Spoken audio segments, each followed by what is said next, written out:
Isaac Newton passou metade da vida tentando encontrar este código, mas ele não tinha a ferramenta que nós temos hoje, o mapeamento genético. A conexão entre o código de Deus e o DNA humano não é mais apenas uma teoria. Neste vídeo, eu vou te mostrar os dados que estão deixando pesquisadores e teólogos sem palavras.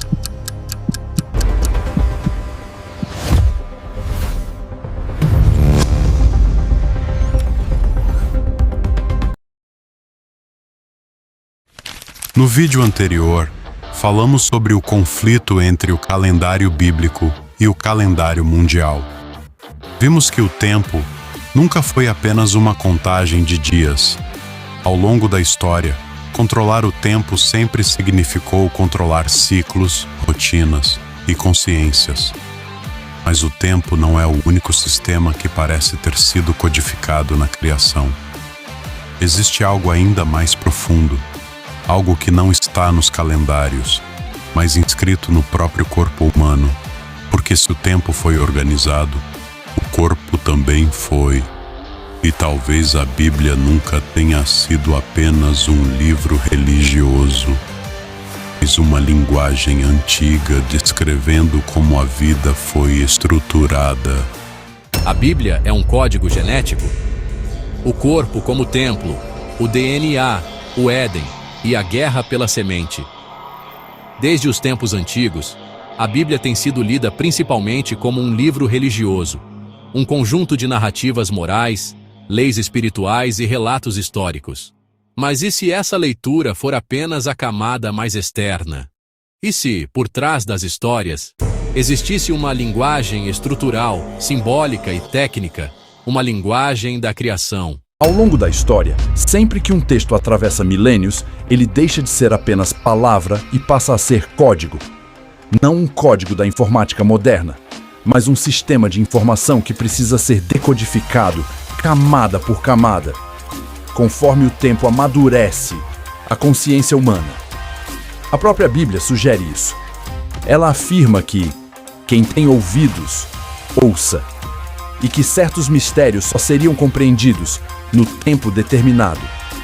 Isso indica que nem tudo foi escrito para ser entendido de forma imediata ou literal.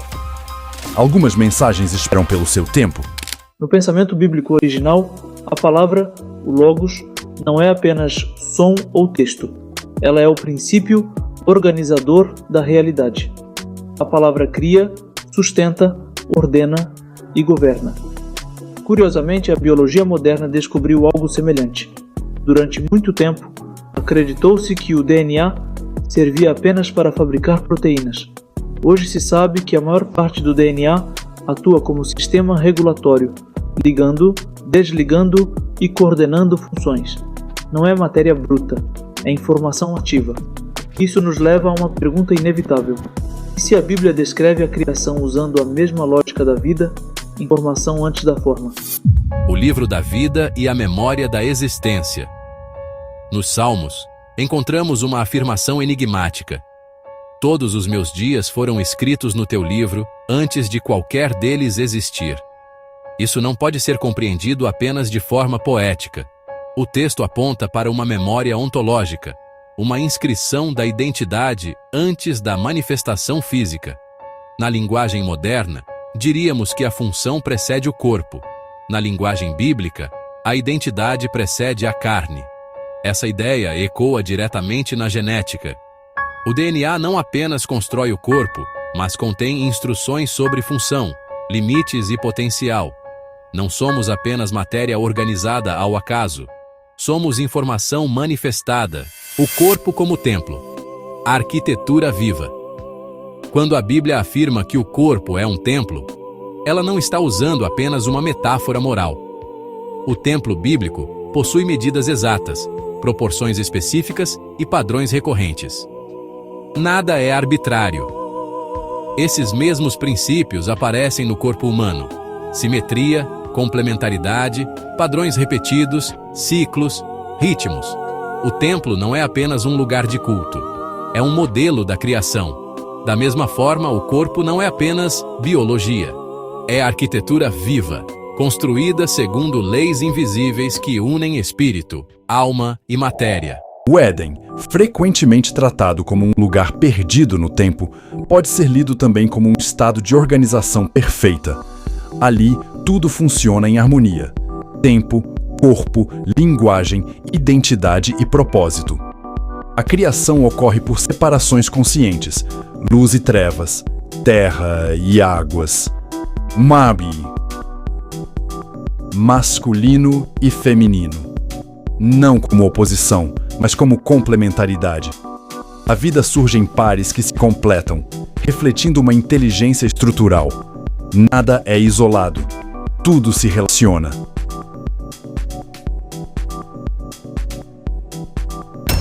Desde Gênesis até Apocalipse, a Bíblia insiste em um tema central: a semente.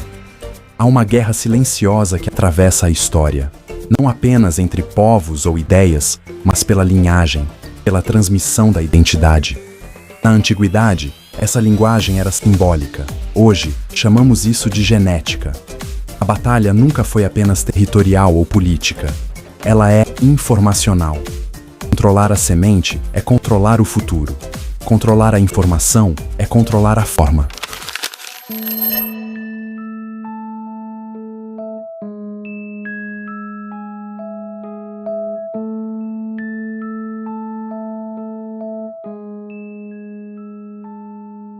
Vivemos em uma era em que o corpo voltou a ser o centro do debate. Identidade, biologia, modificação genética, redefinição da natureza humana. Isso não é novo, apenas mudou de linguagem. O que antes era descrito como guerra espiritual, hoje se manifesta como guerra informacional e biológica.